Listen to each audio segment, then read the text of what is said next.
Salut, j'espère que vous allez bien les vierges. On se retrouve là pour les guidances du mois de juillet 2026. Allez, on y va. J'ai besoin que tu t'arrêtes juste une seconde. Arrête tout ce qui se passe d'autre dans ton esprit en ce moment. La liste des choses que tu dois faire, l'inquiétude qui tourne en arrière-plan toute la journée, la chose pour laquelle tu n'arrêtes pas de vérifier ton téléphone, pose tout cela pour l'instant parce que ce que je m'apprête à partager avec toi mérite toute ton attention. Non pas parce que je vais dire quelque chose que personne n'a jamais dit auparavant, mais parce que la combinaison précise de ce que je m'apprête à dire et du moment précis de ta vie où tu l'entends va créer quelque chose de réel, quelque chose qui bouge en toi, puis qui bouge dans ta vie d'une manière qui va te surprendre. Et je n'utilise pas le mot miracle à la légère, je l'entends dans le sens le plus concret, le plus pratique, celui du cela arrive vraiment à de vraies personnes. Un miracle n'est pas quelque chose qui défie la réalité. C'est quelque chose qui dépasse tes attentes actuelles de la réalité de manière si significative que le seul mot qui convient est miracle. Et ta réalité est sur le point de dépasser tes attentes exactement de cette façon. Maintenant, laisse-moi te poser une question honnêtement. Quand as-tu cessé d'attendre de bonnes choses? Non pas quand as-tu cessé de les espérer. Tu espères encore, sinon tu ne serais pas là. Mais quand est-ce que l'espoir est devenu quelque chose que tu fais discrètement, en privé, avec une sorte de rapport gêné à celui-ci? Comme si tu savais que tu étais censé y avoir renoncé depuis longtemps, mais que tu n'arrives simplement pas tout à fait à le faire complètement. Pour certains d'entre vous, ce basculement est survenu après une perte précise, une relation qui s'est mal terminée, un effondrement financier dont la remise s'est révélée plus longue que ne l'a compris quiconque autour de toi, une trahison de la part de quelqu'un à qui tu avais confié quelque chose d'important.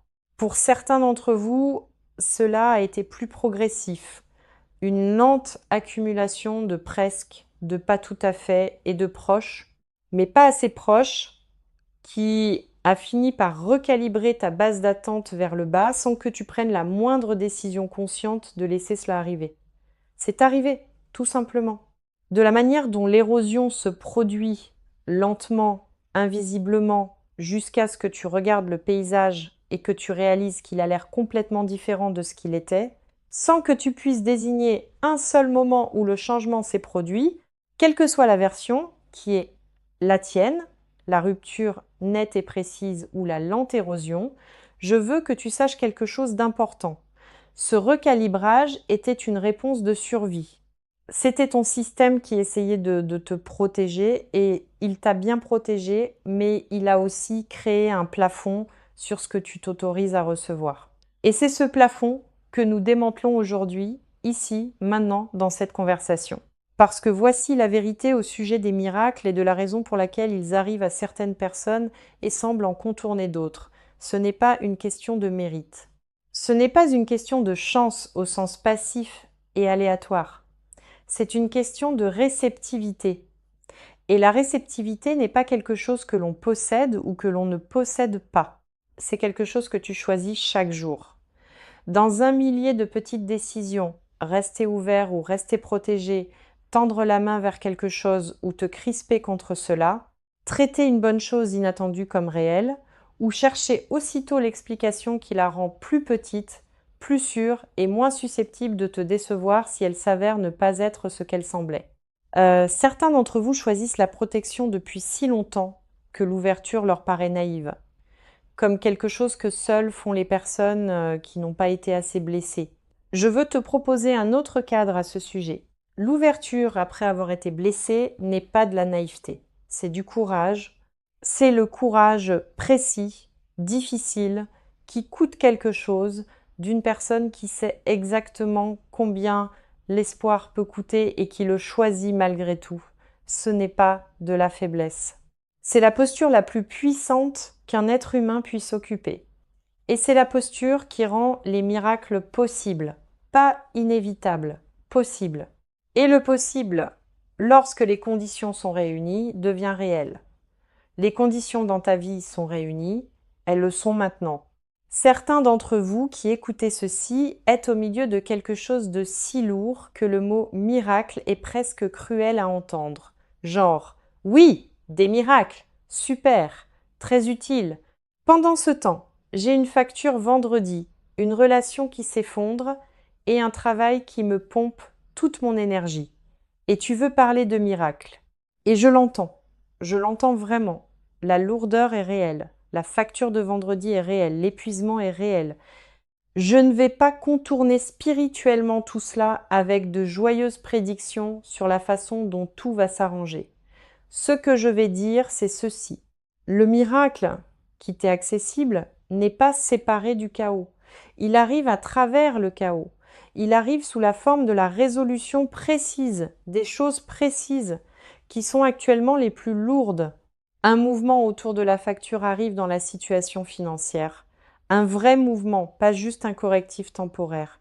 La clarté relationnelle arrive d'une manière ou d'une autre, et la clarté, même lorsqu'elle est inconfortable, vaut toujours mieux que l'agonie prolongée d'une ambiguïté non résolue. Le travail, une porte s'ouvre qui est plus alignée avec ce que tu apportes réellement et avec ce que tu mérites réellement. Le miracle n'arrive pas malgré l'endroit où tu te trouves. Il arrive à cause de là où tu as été, de qui cela a fait de toi et de ce que tu es enfin vraiment prêt à recevoir. Voici ce que je veux que tu emportes avec toi pour la suite. Quoi qu'il t'ait amené ici aujourd'hui, quelle que soit la combinaison de circonstances, d'émotions, de désespoir silencieux ou d'espoir têtu qui t'a fait lancer cette vidéo précise en ce moment précis. Cette combinaison n'était pas aléatoire. Certains d'entre vous ont trouvé ceci parce que vous cherchiez quelque chose que vous ne pouviez pas nommer. Pour certains d'entre vous, ceci est apparu dans un fil d'actualité et quelque chose vous a fait arrêter de faire défiler. Certains d'entre vous ont reçu ceci de la part de quelqu'un qui a pensé spécifiquement à vous en le regardant. Peu importe la façon dont c'est arrivé. Le fait de son arrivée est le premier miracle. Le premier signal que ce qui vient est déjà en mouvement parce que c'est ainsi que cela fonctionne. Le déplacement intérieur, le renversement de la marée commence toujours par de petites choses inexplicables qui s'alignent avant que les grandes choses indéniables n'arrivent. Tu es en ce moment dans la phase du petit inexplicable qui s'aligne. Les grandes choses indéniables sont juste derrière. Maintenant, chère âme, je vais être précis. Ce dont tu as besoin en ce moment, c'est de quelqu'un qui décrive vraiment en termes concrets ce qui se dirige vers toi, afin que, lorsque cela arrivera, tu le reconnaisses immédiatement au lieu de le remettre en doute jusqu'à le réduire à quelque chose de plus petit qu'il ne l'est. Alors laisse-moi faire cela, laisse-moi décrire les miracles. Et oui, je vais continuer à utiliser ce mot parce que je pense que les situations que je m'apprête à décrire le méritent, elles qui spécifiquement, réellement, en temps réel, entrent dans ta vie. Le miracle financier d'abord, parce que pour beaucoup d'entre vous, c'est le domaine le plus urgent et le plus douloureux. Et tourner autour au profit de quelque chose qui sonne plus spirituel serait vous rendre un mauvais service. Il y a un mouvement en train de se produire là maintenant dans la dimension financière de ta vie que tu ne peux pas encore voir pleinement parce qu'il se produit dans des conversations, des décisions et des circonstances qui existent en dehors de ton champ de vision direct. Quelqu'un pense à toi dans un contexte professionnel. Une décision est en train d'être prise avec ton nom rattaché à elle. Une opportunité est en train d'être formulée, qui va t'être apportée plutôt que d'exiger que tu ailles la chercher. Et parallèlement à ce mouvement extérieur, il y a un déplacement intérieur qui se produit dans ta relation avec ta propre valeur financière. Une clarté grandissante sur ce que tu apportes réellement et sur ce que cela vaut réellement. Cela va bientôt s'exprimer dans une conversation où tu demanderas ce que tu mérites plutôt que ce que tu penses qu'on te donnera. Cette conversation va mieux se passer que tu ne t'y attends. Le chiffre que tu demanderas sera accueilli autrement que la peur ne te le dit, et le résultat de cette conversation sera le début d'une réalité financière fondamentalement différente de celle dans laquelle tu as vécu. Pas légèrement améliorée, fondamentalement différente. Voilà le miracle financier. Il a un mécanisme humain. une conversation, une décision, une opportunité. Mais son timing, la manière précise dont il arrive dans ta vie précise en ce moment précis n'est rien de moins que miraculeux. Certains d'entre vous attendent une somme précise, un montant précis qui changerait tout, qui solderait la chose qui vous étouffe, qui créerait le coussin qui vous laisserait respirer, qui financerait la chose que vous essayez de construire sans ressources suffisantes. Je ne vais pas te donner un calendrier exact. Ce que je vais te dire, c'est que le chemin vers cette somme précise est en ce moment plus court qu'il ne l'a jamais été auparavant. La distance entre l'endroit où tu es et celui où tu as besoin d'être financièrement s'est réduite grâce à un travail que tu accomplis et qui n'a pas encore produit de résultats visibles. Les résultats visibles arrivent, l'accumulation invisible est sur le point de percer la surface, et quand elle le fera, sa vitesse te paraîtra miraculeuse. Même si c'est le résultat parfaitement logique de tout ce que tu as fait, reste en mouvement, continue de construire. Le miracle financier n'arrive pas à une personne assise sans bouger. Il arrive à toi en mouvement, continue d'avancer. Le miracle relationnel. Et je veux aborder celui-ci avec soin, parce que les miracles relationnels sont compliqués d'une manière que ne le sont pas les miracles financiers. Ils impliquent d'autres personnes avec leur propre timing, leur propre peur et leur propre cheminement intérieur vers ce même endroit que tu essayes d'atteindre. Le miracle relationnel qui vient pour toi est l'une de deux choses, et tu sais probablement déjà laquelle s'applique à ta situation.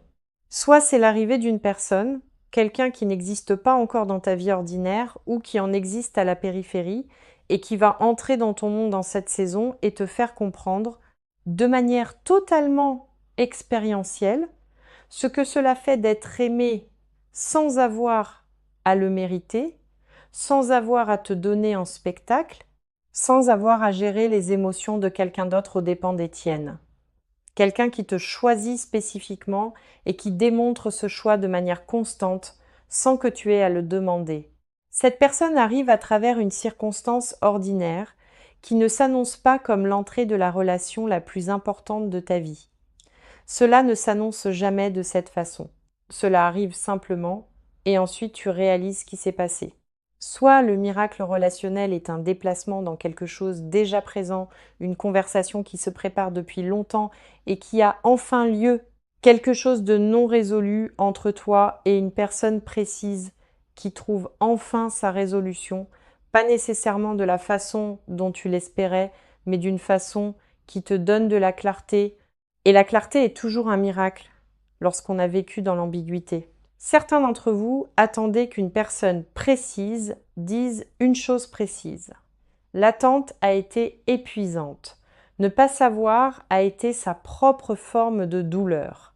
Ce qui arrive, c'est la fin du ne pas savoir, une réponse. Et cette réponse, même si elle t'oblige à traverser quelque chose de difficile en même temps que le soulagement de l'avoir enfin, va te libérer d'une façon dont l'attente n'a jamais été capable. La liberté de sortir de l'incertitude est un miracle. Ne la sous-estime pas quand elle arrive. Pour certains d'entre vous, le miracle relationnel concerne une dynamique familiale. Quelque chose qui est brisé, tendu ou lourd dans ta famille depuis longtemps trouve un chemin vers la guérison. Pas nécessairement une réconciliation dramatique de film, plutôt un adoucissement, un moment où quelqu'un dit quelque chose qu'il aurait dû dire il y a longtemps, ou bien où tu dis enfin quelque chose que tu portes depuis trop longtemps, et le fait de le dire change l'atmosphère entre vous d'une manière qui te fait réaliser que le poids que vous portiez tous les deux n'était jamais nécessaire, qu'il aurait pu être posé plus tôt si l'un de vous avait été assez courageux. Le courage arrive. Quelqu'un dans ta famille devient prêt pour une conversation à laquelle il n'était pas prêt auparavant. Et cette conversation va enclencher un processus de guérison qui va ajouter à ton quotidien un type particulier de paix qui te manquait depuis plus longtemps qu'il n'aurait dû. Le miracle professionnel. Et je veux aborder celui-ci spécifiquement pour les gens qui se sentent professionnellement invisibles, qui accomplissent un travail réellement bon dans un contexte qui ne l'a pas pleinement vu, ne l'a pas rémunéré de manière appropriée, ne lui a pas donné l'espace pour devenir ce dont il est capable, l'invisibilité prend fin. Non pas parce que tu te mets soudain à mieux performer, tu performes déjà à un niveau que le contexte actuel ne peut pas contenir. Mais parce que les bons yeux sont sur le point de se poser sur ce que tu as fait, parce qu'une personne ayant la capacité précise d'ouvrir une porte précise est sur le point de prendre conscience de ton travail et d'y répondre d'une manière qui crée une opportunité qui n'existait pas pour toi. Hier. Voilà le miracle professionnel. Pas un bouleversement dramatique qui se produit du jour au lendemain, mais une seule connexion ou une seule reconnaissance qui crée une cascade d'opportunités, chacune s'ouvrant à cause de la précédente, jusqu'à ce que la trajectoire de ta vie professionnelle soit si clairement élevée que l'ancienne trajectoire ait l'air d'avoir appartenu à quelqu'un d'autre et d'une certaine manière, c'était le cas. La version professionnellement invisible de toi est quelqu'un d'autre. La version qui émerge est celle qui attendait exactement ce moment pour devenir pleinement visible. Pour ceux d'entre vous qui construisent quelque chose de manière indépendante, une entreprise, une pratique créative, une plateforme, un service Le Miracle qui vient et le point de bascule, le moment où ta chose passe de prometteuse à indéniable, où l'élan que tu bâtis soigneusement atteint un seuil qui commence à s'entretenir de lui-même, plutôt que d'exiger un effort manuel constant de ta part, où les résultats commencent à arriver plus vite qu'auparavant et où la nature cumulative de tout ce que tu as construit devient visible, non seulement pour toi, mais pour le monde autour de toi. Certains d'entre vous sont plus proches de ce point de bascule qu'ils ne le réalisent.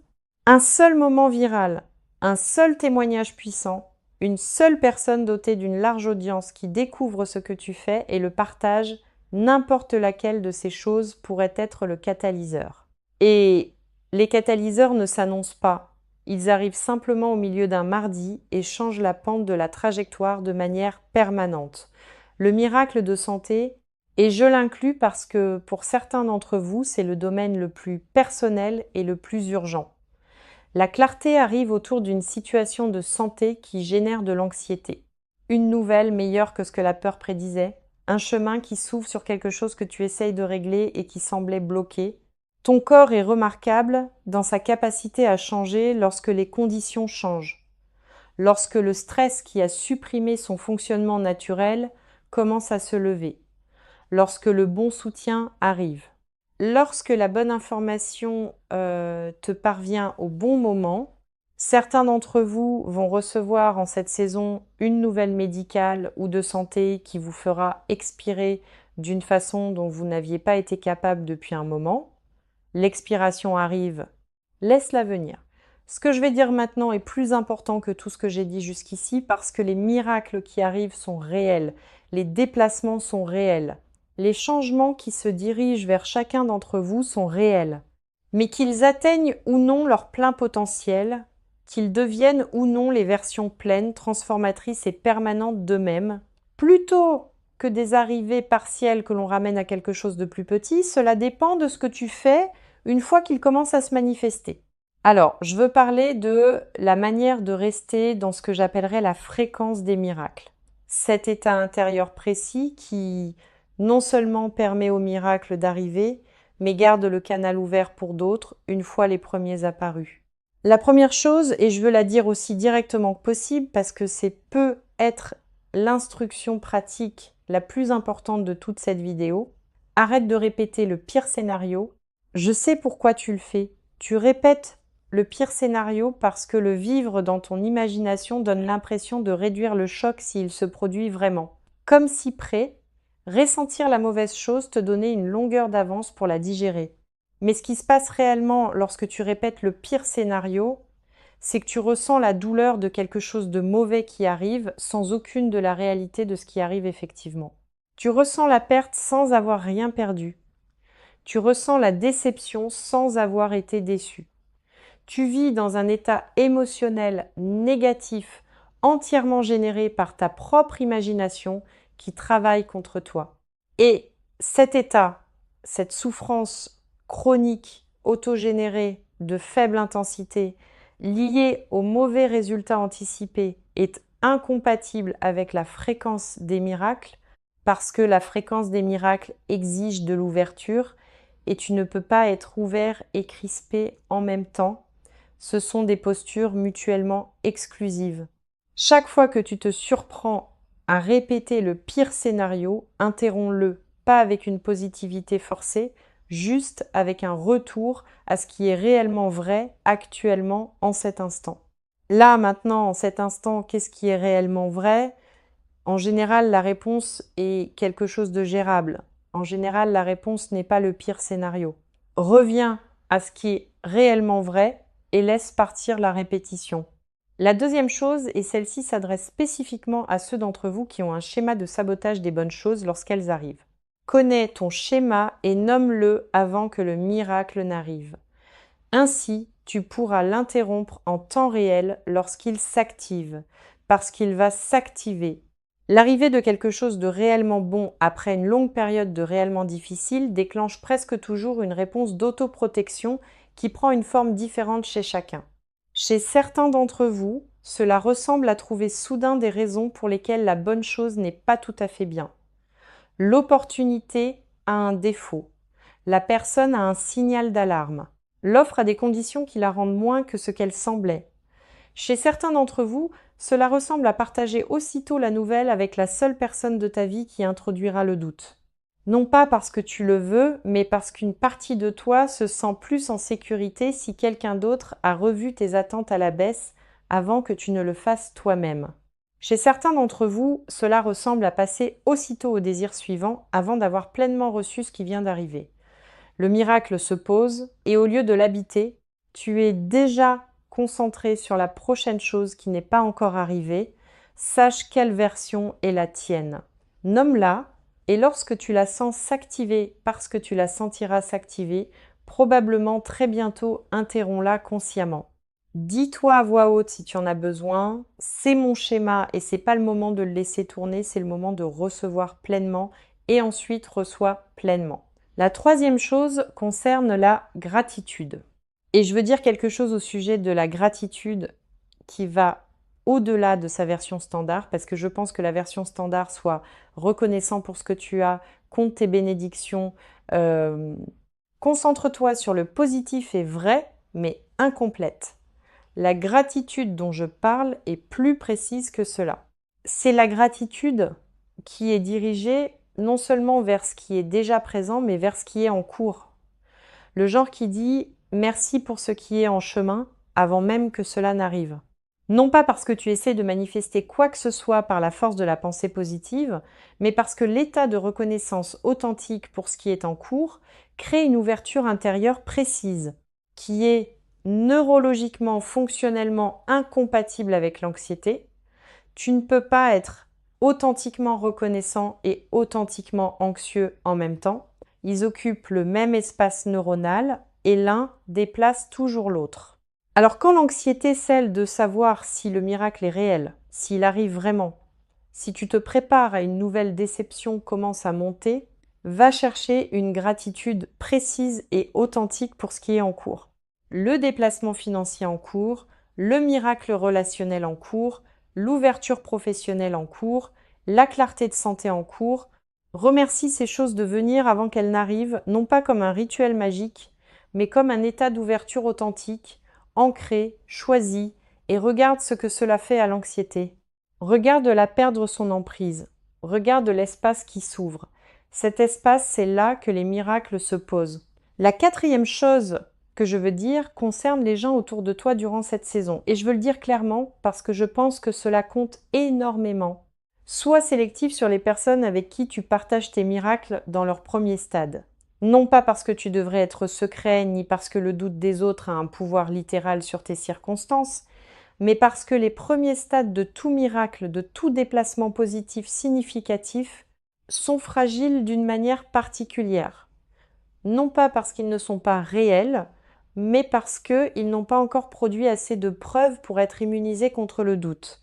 Et lorsque tu partages quelque chose à son stade précoce et fragile avec une personne qui a son propre rapport non résolu à l'espoir, quelqu'un qui a été assez blessé pour que les bonnes nouvelles des autres activent, et inconsciemment son propre chagrin, le doute de cette personne peut se frayer un chemin dans ton propre état intérieur et ajouter des parasites à un signal qui était clair un instant plus tôt. Il ne s'agit pas de te protéger des mauvaises personnes. La plupart des gens qui pourraient ajouter du doute à ton miracle sont des gens qui t'aiment sincèrement. Ce ne sont simplement pas les bonnes personnes pour les premiers stades. Donne à ton miracle le temps de développer des racines avant de l'exposer aux intempéries. Laisse-le devenir solide dans ta propre expérience d'abord. Les gens qui célébreront pleinement, sans complications, seront toujours là quand ce sera pleinement réel. Partage-le avec eux à ce moment-là. Et la dernière chose, celle que je veux te laisser alors que nous clôturons cette conversation, concerne ce qui se passe le lendemain matin de l'arrivée du miracle. Parce que je pense que le lendemain matin est sous-représenté dans toutes les conversations sur le changement de vie positif. Le miracle arrive, le déplacement se produit, la nouvelle financière arrive, la relation se clarifie, la porte professionnelle s'ouvre, la nouvelle de santé rassure et tu le ressens pleinement, la joie, le soulagement, ce sentiment de c'est réel et j'y suis que tu attendais. Et puis tu vas dormir. Et le lendemain matin, tu te réveilles et pendant quelques secondes, dans cet espace à moitié endormi avant que la conscience n'arrive pleinement, tout semble normal. Et puis tu te souviens et cela te frappe à nouveau. La bonne chose est arrivée. Le miracle est réel. C'est ta vie maintenant. Et cette seconde vague, la vague du lendemain matin, cette confirmation que c'est toujours vrai à la lumière du jour, c'est l'une des expériences les plus discrètement extraordinaires accessibles à un être humain. Le miracle qui se confirme lui-même dans la lumière ordinaire du matin, la bonne nouvelle qui a survécu à la nuit et qui est exactement aussi réelle et aussi bonne dans la froide réalité pratique d'un nouveau jour qu'elle l'était dans la chaleur de l'instant où elle est arrivée, cette confirmation vient pour toi. La vague du lendemain matin est en chemin. Et quand elle te trouvera, quand tu te réveilleras, te souviendras et que ce sera toujours réel, je veux que tu t'autorises pleinement à le ressentir complètement, à ne pas passer aussitôt à ce qui doit arriver ensuite. À ne pas commencer à planifier, gérer et exécuter avant d'avoir habité le miracle ne serait-ce qu'un seul matin entier. Laisse simplement ce matin être ce qu'il est. Une preuve, une confirmation, l'univers qui tient parole, le miracle qui est arrivé, ta vie qui a changé, toi, la personne précise qui a lancé cette vidéo, qui est arrivée de l'autre côté de la saison difficile, quelle qu'elle ait été, et qui mérite complètement, sans question, sans condition, chaque belle chose que l'autre côté se révèle contenir. Ne sois pas surpris, mais sois quand même émerveillé, parce que tu as tous les droits de l'être. Si quelque chose a bougé en toi durant ceci, si quelque chose s'est déplacé même légèrement dans la façon dont tu tiens ce qui est possible pour ta vie, écris « Je suis prête pour mon miracle » dans les commentaires, maintenant, pas comme un souhait, comme une déclaration. Parce qu'il y a une différence entre souhaiter quelque chose et se déclarer prêt à le recevoir. Et cette différence change tout. Et dis-moi, quel est le miracle que tu appelles à toi en ce moment? Dis-le précisément. Dis-le à voix haute dans les commentaires parce que la chose que tu es prêt à nommer publiquement est la chose que tu es réellement prêt à recevoir. Et quelqu'un d'autre en train d'écouter ceci en ce moment a besoin de lire ton miracle précis pour croire au sien. Ton commentaire compte plus que tu ne le sais. Si c'est ta première fois ici, abonne-toi maintenant avant de fermer, parce que cette chaîne est l'endroit où de vraies conversations sur la vraie vie ont lieu régulièrement. Et la prochaine vidéo est déjà en chemin pour te trouver. Écris « Je suis prêt pour mon miracle ». Dis-le comme si tu le pensais vraiment. On se retrouve dans les commentaires.